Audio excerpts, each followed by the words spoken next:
One of the highlights of coming here to Bioneers is almost every speaker that I've heard has touched on the importance of having youth at the table.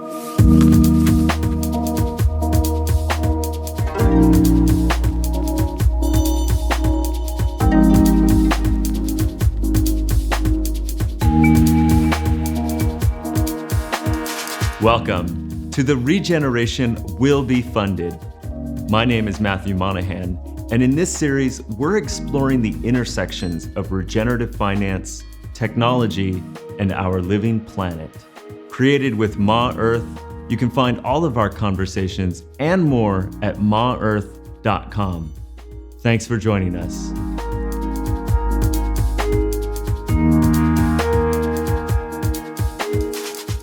Today's guest is Shauna Youmans, a Yukon First Nations Climate Action Fellow. I appreciate how this discussion offers the perspective of an Indigenous youth land defender. Shauna is so real and vulnerable and speaks her truth clearly. We met through Jody Gustafson from River Collective in her work in supporting the Yukon First Nations Climate Action Fellowship.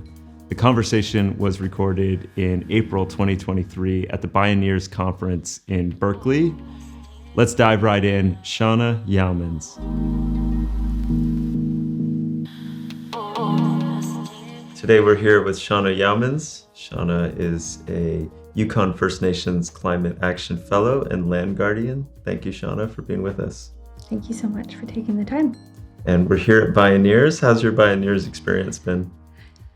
Really incredible. I have not been to a Bioneers before, so this is my first experience. I think the most exciting thing I was looking forward to was being able to connect with more Indigenous peoples of the lower 48. I'm from Canada, from what is now known as Canada. I come from my tribe is transboundary between Alaska, BC, and Yukon, and so it's a pretty big area. And I think one of the privileges about coming from where I come from is there's a lot of representation, Indigenous representation more so, and there's a lot of acknowledgement in my country, in Canada. And so coming down to the lower 48 and being able to connect with other Indigenous folks has been really a breath of fresh air, but it's been really a humbling experience also. Even back home in Canada, I really recognize the privilege I come from. I come from the west coast of Canada, and so that's kind of like where I feel like a lot of the treaties and everything were settled back west or east, and then everything coming west, we kind of saw what was going on. And so in BC, there's a majority of the First Nations aren't settled, and so there's no treaty. They're unceded, and so it's the Wild West. But I also see there's privilege in that. There's a lot of I feel like there's always like industry encroaching, but my First Nation, I belong to the Taku River Tlingit First Nation. Our river is the Taku River. We flow just below Juneau, Alaska. It flows out into Alaska, and so it's really incredible just to see the vast diversity of just different First Nations, even within Canada, but then coming over into Alaska and then the lower 48, like it's so much history, and there's so many different playing fields.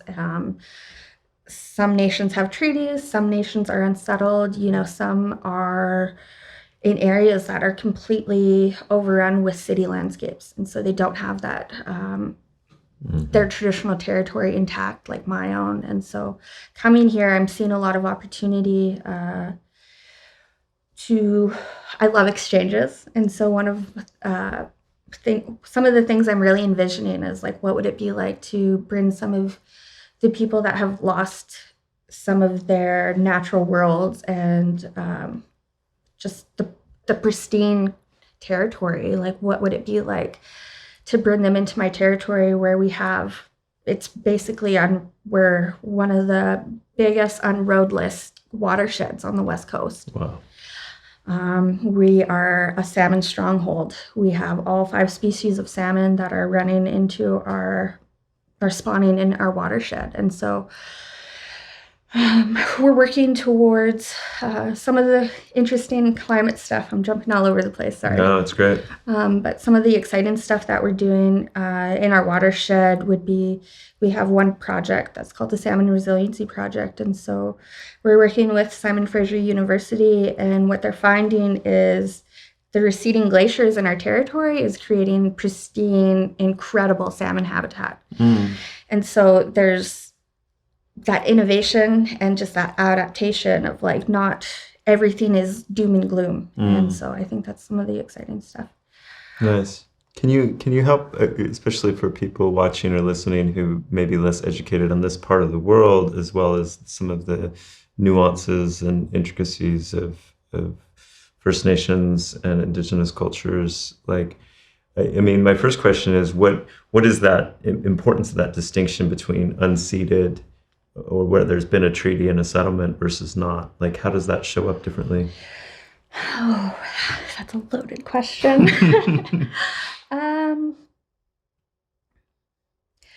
I think,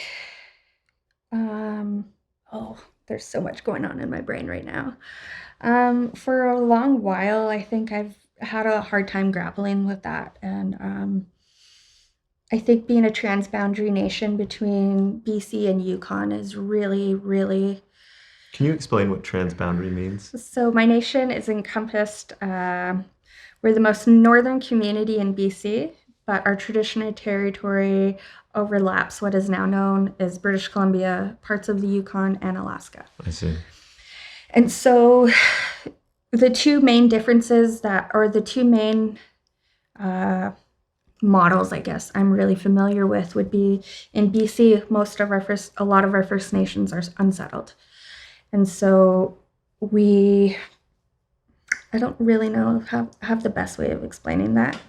But like in the Yukon, what I'm able to see is they have the Council of Yukon First Nations, and I think there's a majority of their nations have signed on to that umbrella final agreement. And so I think one of the unique benefits of that agreement, it's not perfect, mind you, like there's still colonial and all of those structures that we still have to navigate, and it's draining. It's not perfect, but there's still these agreements and stuff that have been made, and I'm seeing the benefit now, because in BC, I feel like a lot of us are dealing with the siloed government approach, whether it be mining or Department of Fisheries and Oceans and all of that.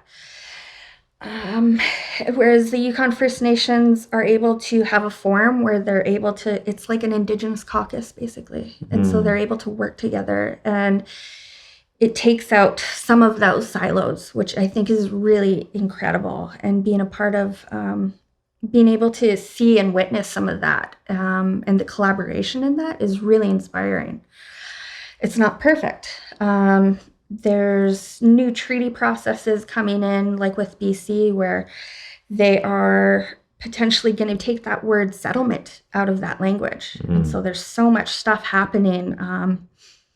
Before, in Canada, you would have to take a loan from the government to do our treaty work, to work towards treaty, and we would have to pay that back to the federal government.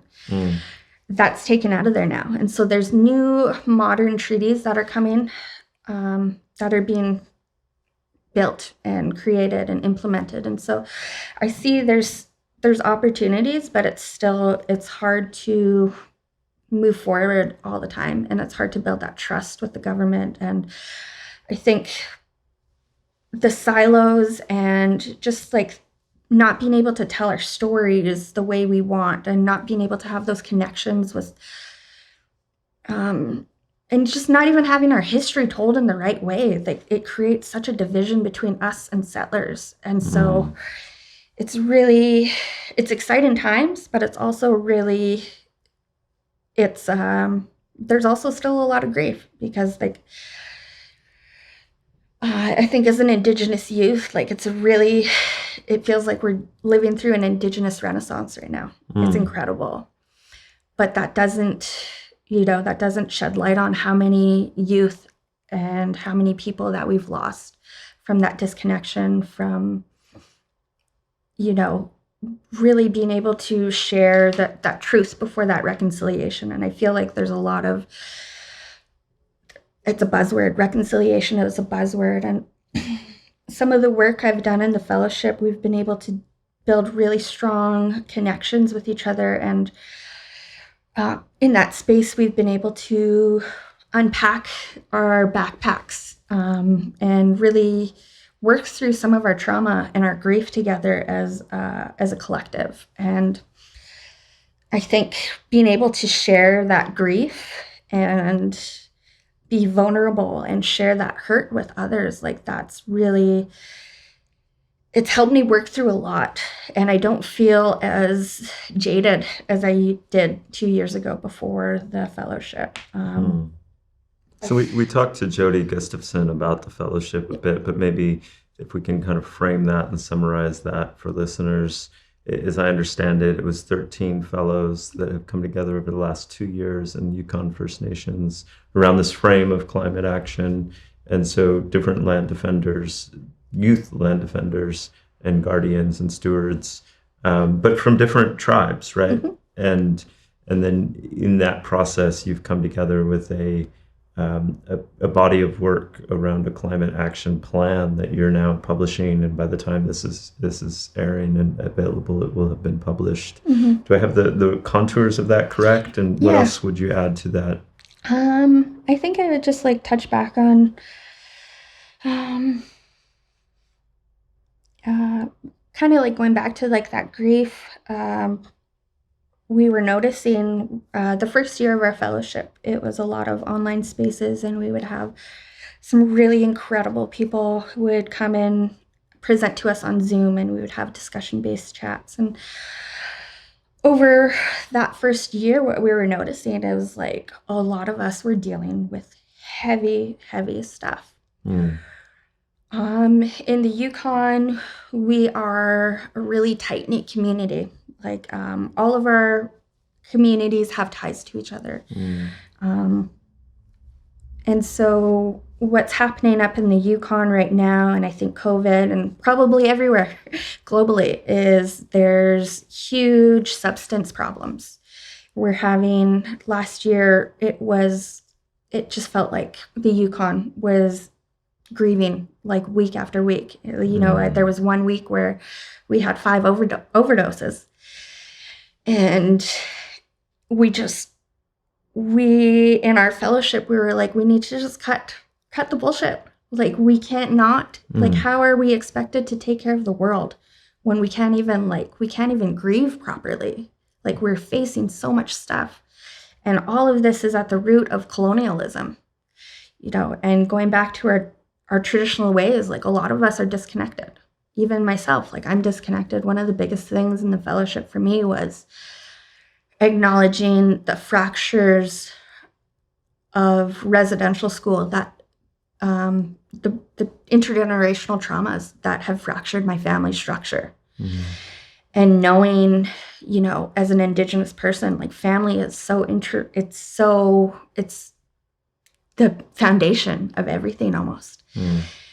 And it was kind of like, it was a really hard experience, but we were able to go through it together. And there were things where we were talking about, substance problems to, having addictions to social media and being addicted to our phones and being addicted to escaping and all of that stuff. Like, it was hard. It was really hard, but being able to do that together was so empowering. But we realized, like, this isn't just an Indigenous problem. Like, this has come over, like, this is a human problem. This has come over, like, from when settlers came over, their home countries, they weren't able to take care of their own people. Mm. They brought that over with them. And so, like, how do we how do we take a step back and take some of these barriers and silos down, and just really like, how do we just get back to one of my favorite quotes from Bev Sellers is reconciliation with Mother Earth. There's so much that's happening to Mother Earth, and it is like kind of being mirrored with our Indigenous women and land defenders throughout the world. Mm-hmm. And so if we're wanting to reconcile with either Mother Earth or Indigenous peoples of the globe, it's gonna, we have to do it both together. And so, and so much of the work, it sounds like, centered on this word reconnection. Why reconnection, and what does that really mean? For me, I think reconnection was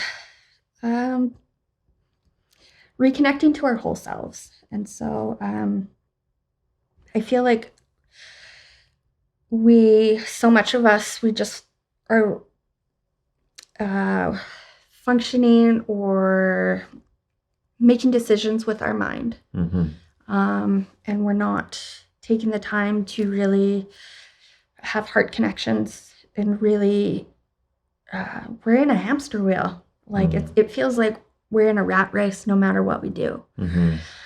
The society we're living in is making us sick physically, mentally, spiritually. And so reconnecting with ourselves, like even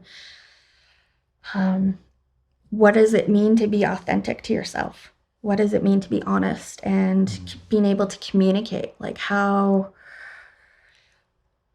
one of the really interesting things we were talking about was it's like we're being wired to numb and suppress our emotions and not be authentic with ourselves. And we're making decisions like that. And like, that is crazy. Right. And so what does it look like when we take the time to slow down and really check in with ourselves? Like, how are we feeling? And listen to our bodies and listen to, our surroundings, our environment, the nature that we're among and stuff. And what is it going to be like making decisions from that mind space, from that heart space? And so I think reconnecting to those ways of being. We're also noting or finding we're really operating in an individual kind of self. One of the things that I'm really interested in is like community. Like, how do we rebuild that community? I'm going to pivot. And so some of the work I do with my First Nation, the Taku River Tlingit First Nation, we are working on a file called the Indigenous Protected and Conserved Areas. And so that is one of Canada's pathway forwards to 30 by 30. And what is 30 by 30? Conserving 30% of land by 2030? Yes. Yeah. And so that's like coming out of like the UN Conference of the Parties for Nature and Biodiversity and Climate Change. And so with our IPCA in the Taku, it's Sorry, I'm being the annoying newbie here, but IPCA? Indigenous Protected and Conserved Areas. Okay. And so for us, our IPCA, Indigenous Protected and Conserved Area, is called Tlitsini. Tlitsini is a Tlingit word, and it translates to places that make us strong. And so beautiful. One of the visions we have for our watershed is to create a knowledge hub where we're really focused on Indigenous-led policy, Indigenous-led research, and Indigenous-led conservation. And so one of the opportunities I see is really being able to work with Indigenous urban folks and youth, but then also being able to connect with other Indigenous folks from across the world and be able to share knowledges and stuff. But also just, I think it's really one of the things that saved me was that connection to the land. And in 2016, I moved home to Atlin. I was living in Whitehorse, Yukon, doing some early childhood education. And it was that time in my life where I was like just in my very, very early 20s. And I was going to school for early childhood development. And it's when I learned I loved psychology and was so fascinated by brain development and all of this stuff. And then I was also kind of nerding out with like Indigenous histories. Mind you, I had to go out and learn all of this stuff on my own about Indigenous histories. And so I did a lot of reading, and I kind of Why did you have to learn on your own? It's not provided. And so it's one of those things, it's like parts of those histories where it's not honored, it's not told, and like it's not in the community that you grew up in or the schooling, or it's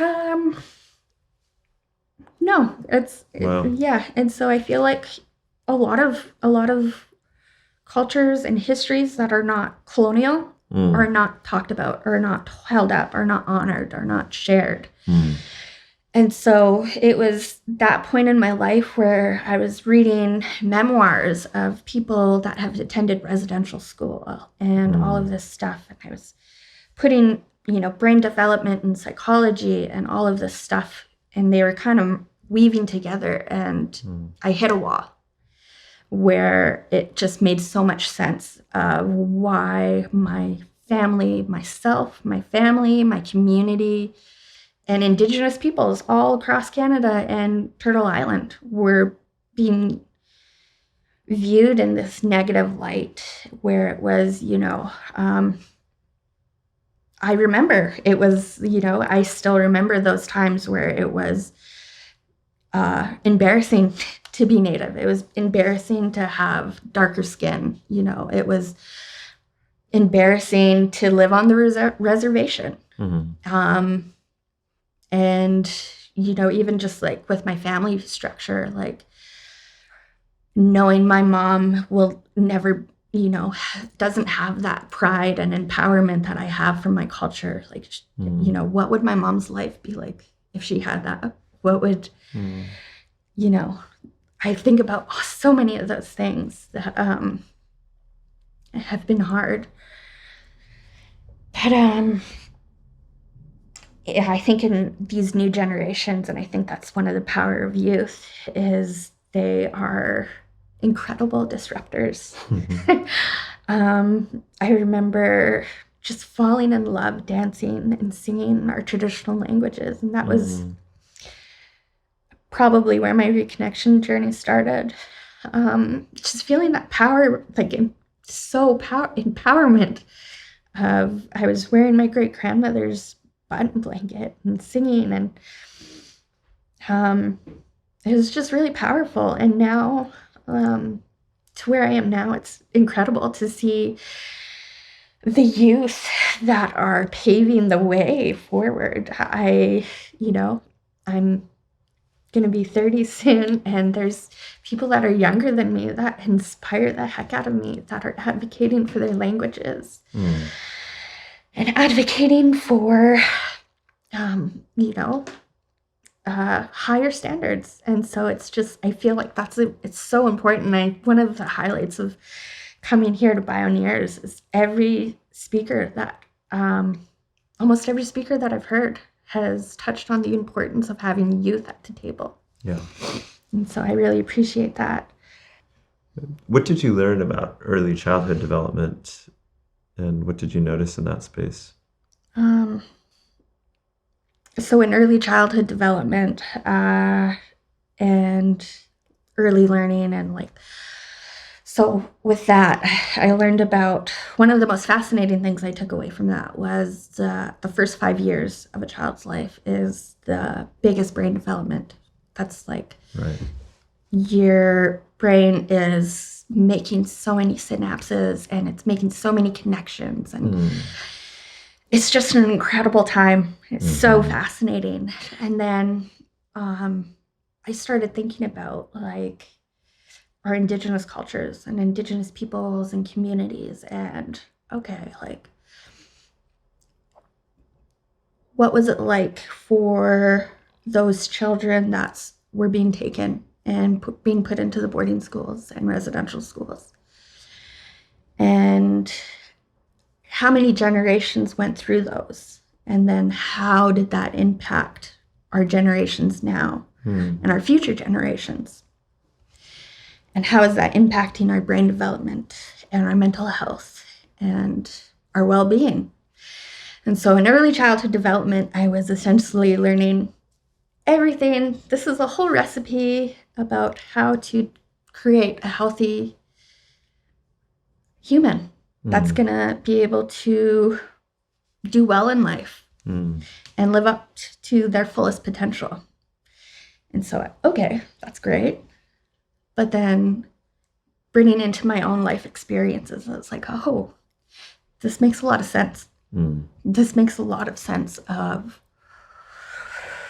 why so many of our communities are grappling with such heavy intergenerational trauma and essentially just trying to escape the trauma and the hurt. And can you, sorry, but for people outside of Canada who may not be familiar with residential schools, can you share a bit about that context and history so to make that connection of that trauma?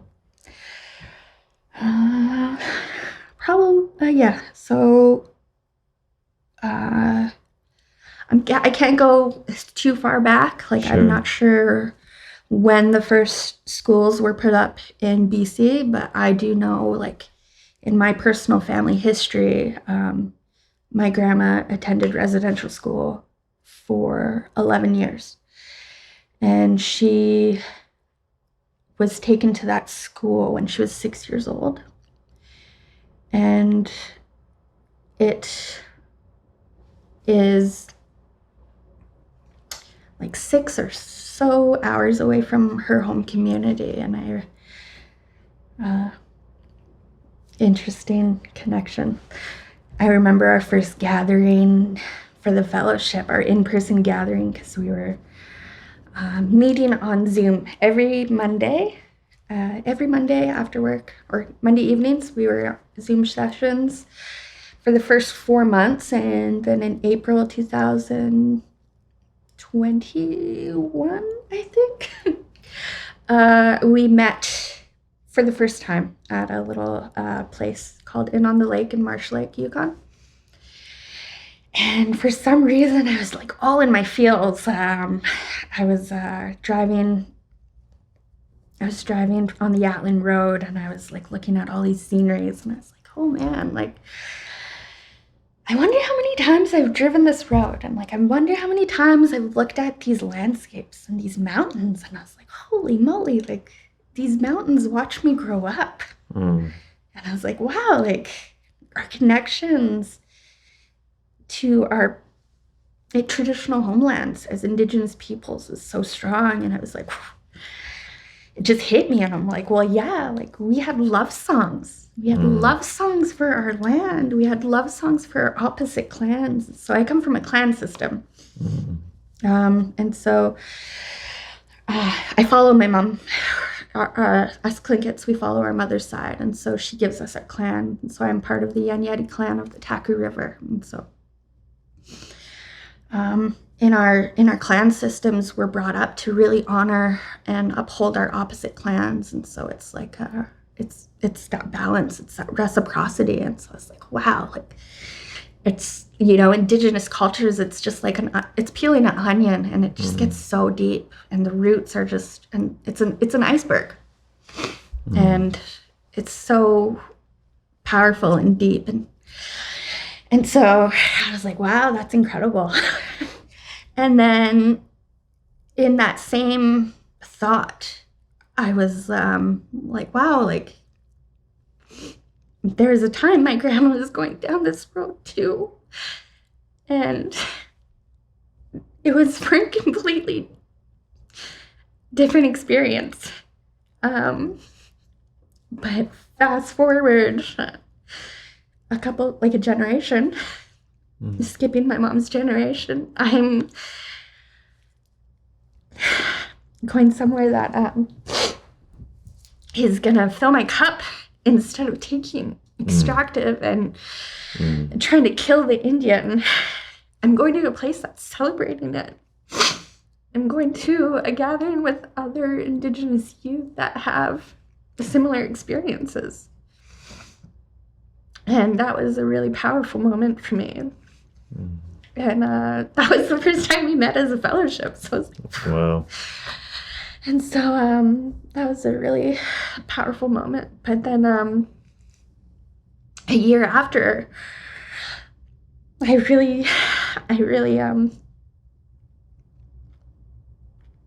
really thankful for the fellowship, and I really think of it being a divine intervention, as my dad would call it, as the universe is just working and like taking care of us, and our ancestors taking care of us, because a year later, in May, I think it was the public announcement of Tk'emlúps finding 215 children in unmarked graves.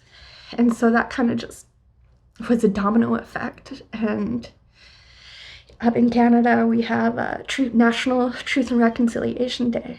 And for some magical reason, our fellowship was together again. And so it's been an incredible journey with these fellows. And like, we've created a bond and a friendship, and like, there's so much laughs and everything, but it's kind of like that life preserver, that safety net that I think about, like, dang, how would that have been without that group? Like, how would that, going through and experiencing all of that without that group, that would have been a nightmare. And I really, and so I really hold my hands up to them and our Indigenous leaders and mentors that have really held space and made this possible. And I also really think Indigenous leaders in Canada, there's Indigenous Leadership Initiative. And from there, they've worked on the National Guardian Network. And I look back on coming out of early childhood development and kind of hitting that wall of Indigenous histories. That was hard. It was really hard, but I moved home, and I saw a job posting, and it was just for part-time seasonal work, and I've been home since. And I have never been as engaged in my community and my nation. Wow. And it was just like a school. Like I'm up to speed on what's happening in my nation. I've been able to go to almost every corner of my territory. I've been able to bring youth out into our watershed, where we've been so disconnected. We've, I stand on the shoulder of giants where our elders have put forward so much work towards land protection. But our generation, like my generation, has been so disconnected from our watershed. We haven't been able to fish. We have to fly to our traditional river. And so that costs a lot of money. And so a lot of our youth haven't been able to even experience our watershed. Wow. And so being able to, last year was our first year as a Guardian program that we were able to bring some community youth out. And that makes my heart. That's what makes me continue the work that I do, was, teaching teaching our youth how to fillet salmon and navigate the river. And, it's experiential learning. It's stuff you can't learn in books. And, seeing the connections made, in our community, we're losing community, And so we were able to spend 2 weeks in the watershed without cell service, internet, electricity, and all of that. And we were playing cards, laughing, sharing meals together. And we're like, wow, like this is what community is. And this is what's possible. And really moving forward in our work of and acknowledging, going back to youth are such powerful innovators and disruptors where I'm one of the youngest people in my department, and I often feel like, we could be doing better. We could be doing better. And even just being able to see that and learn from even younger youth, that I'm like, dang, like, how am I, I want to teach myself how to give these youth space. I want to teach myself how to be a good mentor and not try and be like, you got to do it this way and da-da-da-da-da. But really, they have those answers that are, why aren't we doing these things? Like, yeah. It's you hear so much about climate action and, the current Western dominant ways of discussing these topics might be to switch to an electric vehicle or to buy some carbon credits or to I don't know, stop using plastic grocery bags. And I think it's, like I just feeling your experience and your journey of focusing on the local, going back home after your experiences elsewhere, really an emphasis on the younger generations and being a bridge into those younger generations while still being a young person yourself. Happy early 30th, by the way. Thank you. And really honoring your Indigenous and ancestral roots and context. You're just bringing so many really important themes together and embodying the change that I think we need to see. I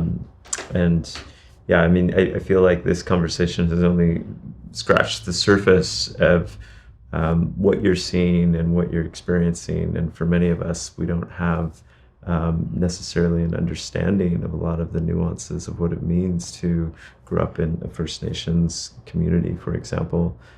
So we'll put some links in the show notes for people to learn more about things like the residential schools. I'm curious if you have any other messages or reflections or things you'd like to share, or questions I didn't ask.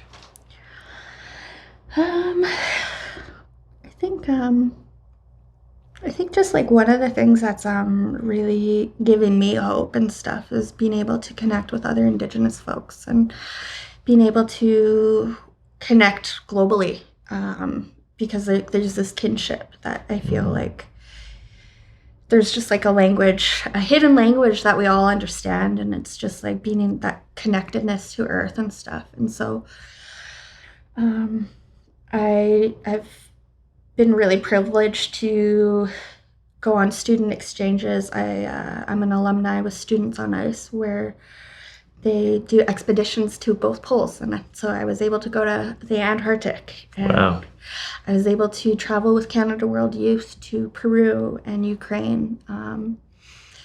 But I think being able to have a little bit of connection with like River, being able to connect with Indigenous peoples globally, I feel like there's such more meaningful messages and power behind that. And so I'm really wanting to create more Indigenous exchanges, but also knowledge sharing opportunities for Indigenous peoples to work with allies, to really, be able to have that to share our stories and learn more about each other, and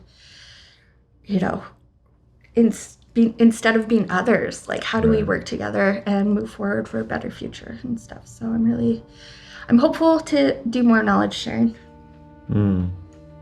Well, thank you so much for your time, Shauna, and for all of your work on behalf of everyone. And I look forward to continuing to watch the journey. Thank you so much. I really appreciate Shauna for sitting down and having that conversation with us. You can check out the Reconnection vision and action plan that was discussed in this episode at yfnclimate.ca. We'll put a link in the show notes, as well as to our conversations with Jody Gustafson and Aaron Matariki Carr from River Collective. All of those conversations and more are available at maearth.com. Thanks for tuning in. I'll see you next time.